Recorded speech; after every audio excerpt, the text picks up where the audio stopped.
Hello again, everybody. So today what we're discussing is Socrates and his conception of the good life, or a number of ways in which Socrates thinks that philosophy and the good life are interwoven, they're connected with one another.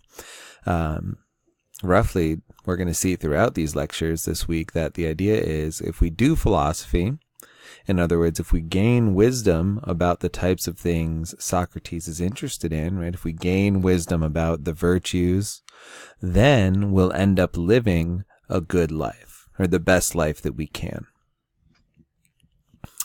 So keep that in mind as we're going through everything. So we're going to focus on Socrates and the good life, and we're going to do that by looking at three particular dialogues. And you should have done the reading for these dialogues already. If you haven't, you should go back and do that. But we're going to be looking at the Protagoras, the Euthyphro, and the Apology. So first, let's jump in and just find out sort of what's motivating Socrates here. So Socrates thinks that there's a connection between knowledge and the good life. And so when Socrates is worried about knowledge, what he's worried about here is objective truth, right? He believes there is an objective truth. In other words, a truth that applies universally, right? It's true for all of us. It's not just true given our culture or true given what our traditions are. It's true whether or not you believe in it. It's true universally. And so what would be motivating this? Well, although Socrates himself never did any writing, and so we have to rely on the Socrates we see in Plato's dialogues, we have some evidence that he was motivated by the following two things. First, we think he was motivated by those who came before him, namely the pre-Socratics, who we studied last week. Right, as we saw, among the pre-Socratics, there was widespread and deep disagreement about both the nature of reality and how to even do philosophy in the first place. Right? They didn't just disagree about what the fundamental unit of reality is and how it changed from one thing to the next. Yeah, they disagreed about that, but they also disagreed about even more fundamental things. Right? How do we do philosophy? Remember, the big debate was, does reason or does experience sort of take the lead when we're doing philosophy? Should our logical conclusions from our rational arguments outweigh the experiences we have, or should the experiences we have be the major source of input into our rational argumentation? So the pre-Socratics had this sort of rampant disagreement, and if we could find objective truth or objective knowledge, we could start to get rid of some of these disagreements. If we could say that philosophy really is just searching for wisdom about the virtues, right? That's how you're supposed to do philosophy. Then it seems like we can start to answer some of these questions and eliminate this disagreement. But more importantly, Socrates was influenced or motivated by the Sophists. So the Sophists were a group of teachers in the ancient world.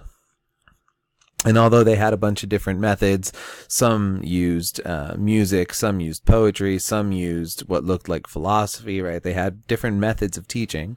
But throughout all of these different methods of teaching, they professed to teach virtue.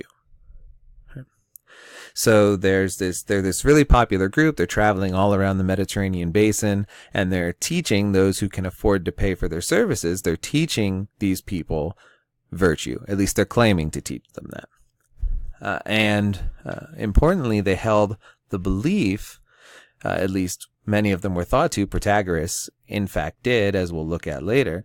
They were also thought to hold the belief that morality and knowledge are relative. Right, so not universal as Socrates thinks, but relative to either an individual or a culture. So truth and morality don't apply to everybody.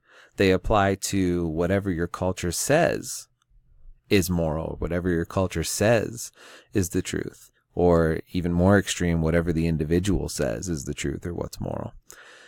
So we have the deep disagreement among the pre-Socratics, and we have these sophists who are professing to teach virtue and who believe that morality and knowledge are both relative.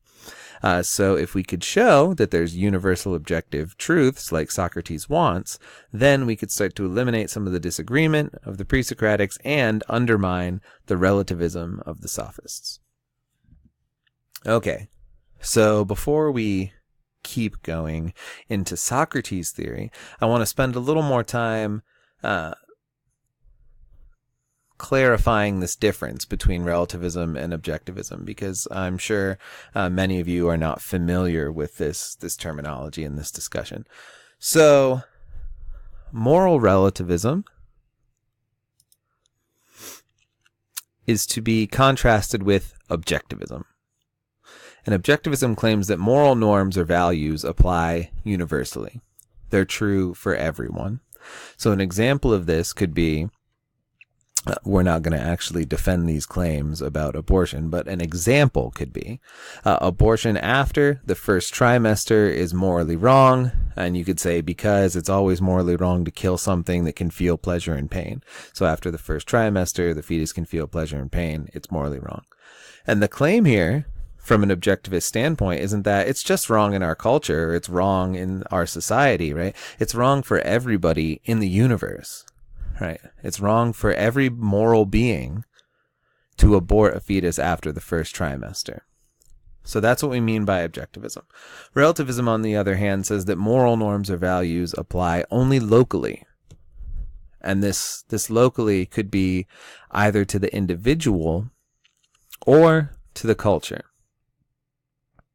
Right, so in other words, moral principles are not true for everyone.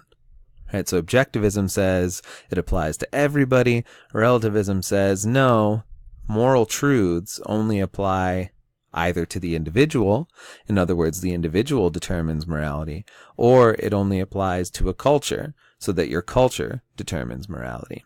And so an example of this could be that your culture, say you're part of the Catholic culture, they could claim that abortion after the first trimester is morally wrong. And so abortion would be morally wrong for anybody who is part of the Catholic culture. But then there could be another culture in society where autonomy is a fundamental value. And so they could say, well, abortion is morally right because it helps us exercise our value of autonomy. And so you would have, within the same society, you would have two cultures. And for one of those cultures, the Catholic culture, abortion after the first trimester would be morally wrong. For the other culture, the culture where autonomy is the fundamental value, abortion after the first trimester is morally permissible. Okay? And they can't really argue with each other on this fact, right? It's wrong for the Catholics, it's right for the other people. And criticizing back and forth would mean nothing because there's no objective truth of the matter. It's only true relative to the culture that you find yourself in and your culture's rules about those things. So hopefully that's starting to parse out the difference for you guys. As we noted, relativism can either be as applied to the individual or the culture. And so when it's applied to the individual, we call that subjectivism. And so subjectivism claims that right and wrong are determined by the individual's beliefs. Now, this is a pretty drastic view. I'm guessing most of you are sort of shocked at hearing it right away, right? Whatever you believe, right, that simply makes it right or wrong for you to do those things. So if you believe, you personally, right, if you believe that abortion is morally permissible, well, then it's morally permissible for you. If you believe it's morally wrong, then it's morally wrong for you. And anybody who disagrees with you, well, it doesn't really matter, right? You're not disagreeing with each other. All each of you is doing is just listing what is moral and immoral for you based on what you believe. And Protagoras was such a relativist. So he's famous for saying that man is the measure of all things. And by that he means literally morality and truth, right? So truth is simply determined by what the individual believes. Cultural relativism, on the other hand, is a little bit easier to swallow. All right, so cultural relativism claims that right and wrong are simply determined by one's culture, and so the individual doesn't get to determine morality, right? When I disagree with you about what's right to do in the United States culture, right, there is, in fact, an answer. One of us has got it wrong. The culture can't say that abortion is both permissible and impermissible. The culture's got a rule about that, and so the individual's disagreement can be eliminated in terms of what the culture says. But still, to believe that right and wrong are simply determined by one's culture comes with a number of problems, right? So in the same way we said subjectivism, the arguments between individuals about what's right and wrong doesn't really make sense. For cultural relativism, the arguments between different cultures about what's right and wrong doesn't really make sense, right? So if Catholic culture says abortion is evil and atheist culture says abortion is morally permissible, and both of them want to change the other's beliefs, well, there's no real disagreement here, right? You're not disagreeing over whether or not abortion really isn't permissible. The Catholics are just screaming what's right in their culture. The atheists are just screaming what's right in their culture. There's no disagreement. They're both right. Okay, so hopefully you've got the idea here. Let's just take a look at what the major problems are for relativism. So as I've already been sort of telling you, it seems that relativism is just intuitively false. So there's at least 4 sort of reasons we have for believing this, right? The first is this case of rape. So if relativism were true, then the following would be possible. We could find ourselves in a culture, and the culture would believe that rape is morally permissible, and so then it would be true that rape is morally permissible in that culture. But I take it that all of you are taken back by that immediately, right? None of you would agree with that. Just because a culture believes that rape is permissible doesn't make it permissible. Rape is always impermissible. Rape is always morally wrong. And so just because a culture can believe something doesn't seem to make it right or wrong. It seems like there is an objective standard outside of what the culture believes. Second, relativism permits justification for historical atrocities. Right? So if Nazi culture really did believe that the Aryan race was superior and that the Jewish people needed to be eliminated from the planet, well, then they were justified in doing so, right? It was morally right for the Nazis to try and eliminate all the Jews because their culture believed it was the morally correct thing to do. And if morality is simply determined by your culture, then they were right to follow the dictates of their culture. Once again, none of us would accept that. Third, it would claim that individuals or cultures, depending on whether you're a subjectivist or a cultural relativist, it would claim that individuals or cultures are morally infallible.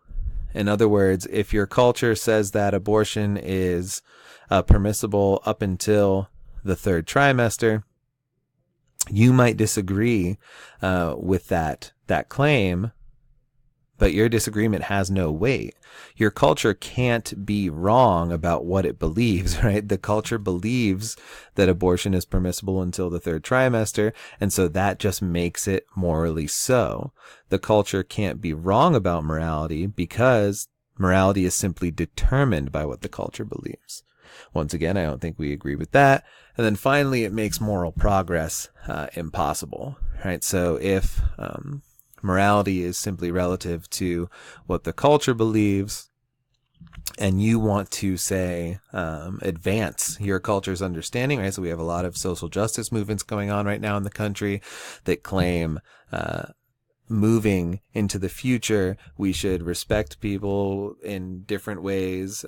We should provide health care and other criminal justice reform, right? We're calling for progress, but we can't really make any progress. We can only do what the culture believes or fail to do what the culture believes. So if the culture believes that we don't need all of these types of reforms, then we don't need them. And there's no means by which we could progress. But once again, I think none of us really agree with that. And that's it for this video on relativism. Thank you, everyone.